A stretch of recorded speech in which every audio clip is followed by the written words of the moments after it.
ডেভিডকে কি কাজে লাগাতে পারবে, কি মনে হচ্ছে?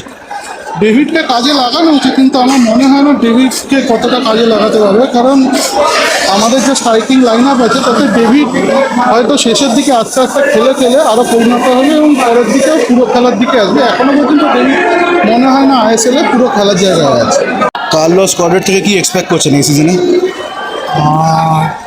গতবারের থেকে অনেক বেশি সাফল্য, আইএসএ ভালো পারফরমেন্স এবং সেই সঙ্গে এএফসিতে একটা ভালো জায়গায় নিয়ে যাওয়া দলটাকে, এটাই হচ্ছে মূল এক্সপেকটেশনের জায়গা।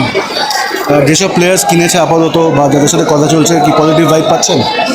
অবশ্যই অনেক ভালো ভালো প্লেয়ার আসছে, তার থেকেও বড় কথা ইস্টবেঙ্গল জার্সিটা খেলবে, ইস্টবেঙ্গল জার্সিটা যারা পড়ে তাদের প্রত্যেকেরই নিজস্ব একটা যোগ্যতা দেখে, ফলে যোগ্যতার ভিত্তিতে যারা ইস্টবেঙ্গল জার্সিটা যখন পেয়েছে আশা করা যায় প্রত্যেকেই ভালো খেলবে।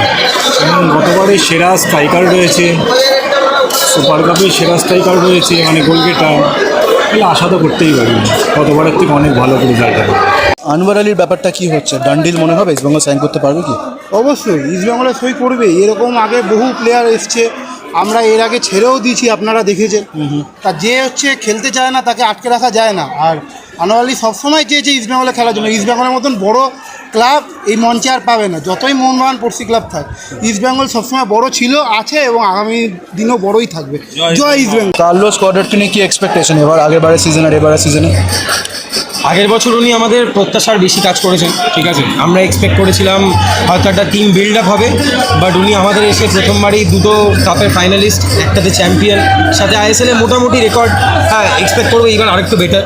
এবার আগে থেকে টিম তৈরি হয়েছে, প্রথম থেকে ম্যানেজমেন্ট একটুখানি ঝাঁপিয়ে পড়েছে, which is a good positive sign. But এখনও আমরা আশাবাদী যে কুয়াদ্রাতের নেতৃত্বে আমরা এইবার আরও বেটার হবে এবং সেরার থেকে সেরার কিছু আর থেকে বেশি এক্সপেক্ট আমরা মানে নিচে কিছু এক্সপেক্ট করছি না।